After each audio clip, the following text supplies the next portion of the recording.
नमस्कार जय जगन्नाथ मु स्मिता जगन्नाथंकर कथा एवं गाथा उपरे आधारित कार्यक्रम नटिया नागर हटिया ठाकुर एक सुंदर अध्याय को आपण को स्वागत करुछि।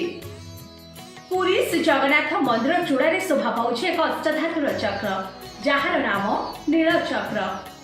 आ नीलचक्र उपरे पतित पावन पादा फरक फरक होई उड़ी अगणित भक्त पापी तपी को निज आड़क टाणी अभय देउछि आउ शरण पंजर नाम को सार्थक करुछि। तेबे ए नीलचक्र एक रोचक तथ्य हेउछि एहाकु आपण पुरीर कोनोसी कोणरू भी देखि पारिबे आ जेउ स्थानरू आपण एहाकु देखिबे आपण अनुभव करिबे जे एहा आपणको आड़क ही सामना करि रहिछि। तेबे चलंतु आज अध्याय आमे जानिबा पुरी श्रीमंदिर शोभावर्धन करुथिबा नीलचक्र एवं पतित पावन बाना संपर्क में। वीडियोटी को संपूर्ण देखिबा पूर्व आम चैनल को सब्सक्राइब करंतु। विश्व प्रसिद्ध पुरी श्रीमंदिर चूड़ारे शोभा पाउथिबा अष्टधातुर चक्रटी हेउछि नीलचक्र। एहा हेउछि ओडिसार बृहत्तम नीलचक्र। नील आकाश को स्पर्श करुथिबारु एहार ना नीलचक्र। ख्रीष्टाब्द 1230 बेलकू श्रीमंदिर चूड़ारे एहाकु स्थापन करा दिगर सूचना देवा सांगकु संसारर दुख हारक मोक्षदायक एवं महापावनतार प्रतीक हेउछि नीलचक्र। भक्त एवं भगवानकर मिलनर सूत्रधर हेउछि नीलचक्र। आउ श्रीक्षेत्र जाउथिबा भक्त माने प्रथमे दूररु मंदिर चूड़ारो नीलचक्र को देखि भक्तिपूर्ण नैवेद्य अर्पण करी प्रभुଙ୍କ दर्शनर सुख पाई थांते। साम्य मैत्री सहंतिर ध्वजा उड़ाउथिबा महाज्योतिर्मय सुदर्शनଙ୍କ दर्शन मात्रे पापताप नाश जाए बोली विश्वास रहिछि।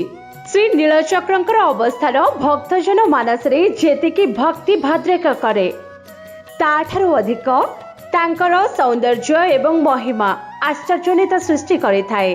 कुहाଯାଏ बड़ दांडरू श्रीमंदिर अंतर्वेदीर उच्चता हेउछि 33 फुट आउ अंतर्वेदीरू मंदिर उच्चता 151 फुट अटे। अर्थात बड़ दांडरू मंदिर शीर्ष देशर उच्चता हेउछि 214 फुट आउ एहा उपरे शोभा पाउथिबा नीलचक्रंकर उच्चता हेउछि 11 फुट 8 इंच आउ व्यास हेउछि 7 फुट 6 इंच होइथिबा बेले परधीर ओसार हेउछि 9 इंच। तेबे कुहाଯାଏ श्री नीलचक्रंकर केंद्र स्थल रे स्थित वृत्ताकार क्षेत्रर व्यास 2 फुट 2.5 इंच होइथिबा बेले एथिरे 8 गोटी अर रहिछि आउ प्रत्येक अरर दैर्घ्य 1 फुट 10 इंच आउ ई अर गुड़िकर पश्चात भागरे 1 ठारू 8 पर्यंत क्रमिक संख्या प्रदत्त होइछि। एही 8 गोटी अरर नाम हेउछि धर्म अधर्म ज्ञान अज्ञान अनिरुद्ध ऐश्वर्य अनैश्वर्य एवं शेषटी हेउछि वैराग्य। एहा सर्वसिद्ध प्रदायक अटे आउ ए नीलचक्रर ओजन अत्यंत भारी। एही चक्रटी अष्टधातुरे निर्मित होइतला बेले सेथिरे अर्धेक लुहा होइथिबा बेले अन्य धातु गुड़िक हेउछि सोना रूपा कंसा पितल सीसा दस्ता एवं पारद अटे। बहुबार विदेशी आक्रमण प्राकृतिक दुर्विपाक झड़बात्या फल महाराज इंद्रदेवनांक ठारू आरंभ करी नीलचक्र को नहीं आज पर्यंत बहु उत्थान पतन विभिन्न समय रे घटी आसीछि।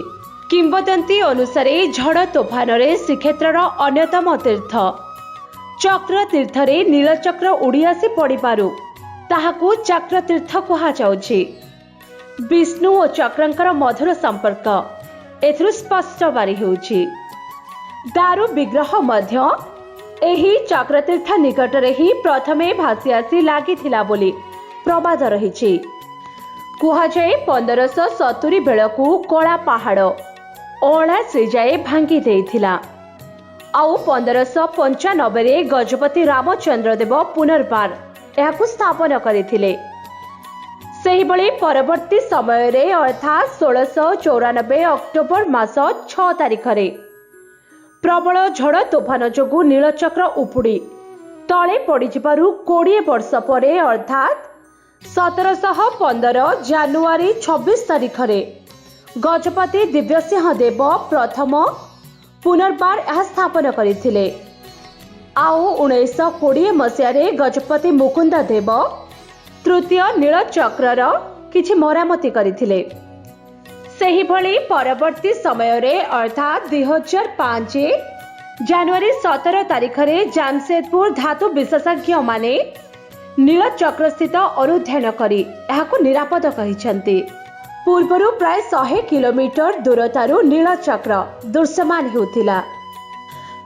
एही नीलचक्रंकर अनेक विशेषत्व हेउछि दिनर विभिन्न समय रे एहांकर रंग परिवर्तन होइथाय। प्रातः काल रे अर्थात सूर्योदय समय रे एहांकर वर्ण श्वेत हेबा बेले दिवसर अग्रगति सहित यह क्रमशः अधिकरु अधिक नील वर्ण होई सूर्यास्त समय को आकाशर लोहित रंग नील चक्रर गाढ़ नील रंग सह मिशी अनिर्वचनीय शोभा धारण करे। नील चक्र रे थिबा नील शब्द परि जगन्नाथ धामर नाम मध्य अनेक जेपरि नीलाचल नीलगिरी नीलशैल नील सुंदर नीलकंदर नील सिंधु नील माधव अतीव महत्वपूर्ण। नीलचक्र अनंतर प्रतीक यार धार्मिक महत्व भली वैज्ञानिक गुरुत्व रही। यह वज्र निवारक एवं आर्थिंग सदृश कार्य करने जोगु वज्राघातरू श्रीमंदिर को रक्षा करिथाए। सेही भली नीलचक्र रे उड्डयमान ध्वजा को पतित पावन बाना कहा जाए। नीलचक्रर आकृति एवं तत्सहित पवन रे दोलायमान पतित पावन बाना उभय एकत्र श्रीमंदिर आध्यात्मिक आकर्षण को बहुगुणित करिथांती। रत्न सिंहासन रे चतुर्था मूर्ति को दर्शन करबा पाई सबुबेले समस्तंकु सुजोग मिले नाही। तेणु जो माने दर्शनरु वंचित हुअंती से माने सिंहद्वार गुमुटरे पूजित पतित पावनक चित्र विग्रह और श्रीमंदिर शिखरर नीलचक्र सहित दिव्य ध्वजार दर्शन रे संतुष्ट हुअंती। आउ पुरी को आसुथिबा यात्री माने बहु दूररु श्रीमंदिर चूड़ा दर्शन करी दंडवत हुअंती आउ कृतार्थ लभंती। सेहिठारु तांकर क्षेत्र प्रवेश आरंभ होइथाय। कुहाଯାଏ नीलचक्र उपरे उड़ुथिबा बाना गोटे दिनरू अधिक समय मंदिर रे उड़े नाही। एही बाना साधारणतः गाढ़ लाल किंबा हलदिया वर्णर होइथाय। एहार मध्य भागरे चंद्र और बिंदु श्वेत रंग रे अंकित होइथाय। एही चक्र रे बंधा जाइथिबा ध्वजारे जदि दैवात ग्रंथि सृष्टि होइथाय तेबे भक्त शून्य ग्रंथि सिक्त जल पान द्वारा नारीर गर्भ कष्ट दूर हुए बोली विश्वास रही।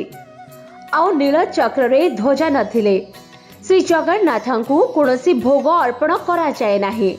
कुहाଯାଏ सरघरे प्रस्तुत हेउथिबा विभिन्न प्रकार मिठेई बाहर बेढ़ारे नीलचक्र उद्देश्य रे अर्पण हेबा परे ताहा बिक्री निमंते आनंद बजार को आसे। आउ श्रीमंदिर रे कोनोसी कारणरू श्रीजीव मानकु भोग समर्पण होई न पारिले पूजक नीलचक्रंक उद्देश्य रे भोग अर्पण करंती आउ ताहाकु चक्र मड़ोही कहा जाए। आउ प्रत्येक एकादशी रे नीलचक्र उपरे महादीप उठी थाए। आउ महादीप श्री नीलचक्रंकु संसार सुखी रहु कही प्रार्थना करिथांती। सेही भली श्री नीलचक्रंकर सेवक हेउछंती गरुड़ सेवक।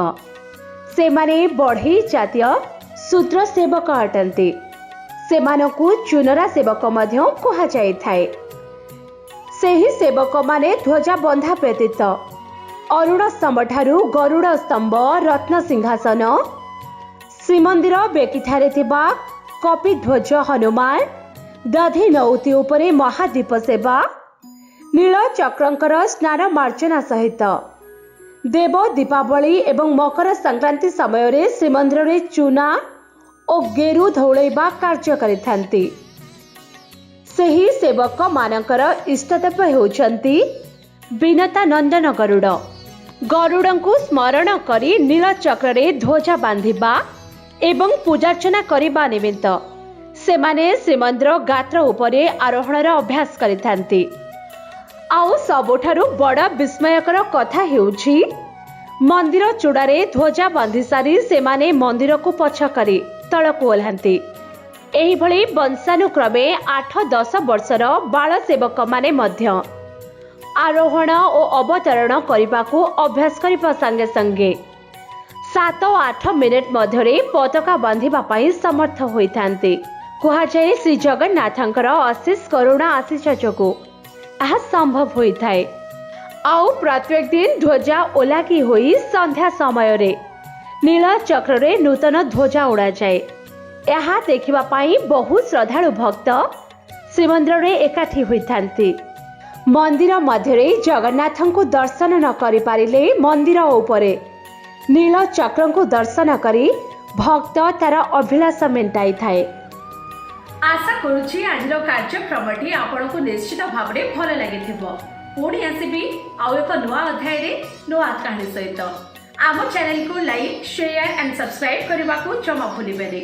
रहुछि नमस्कार।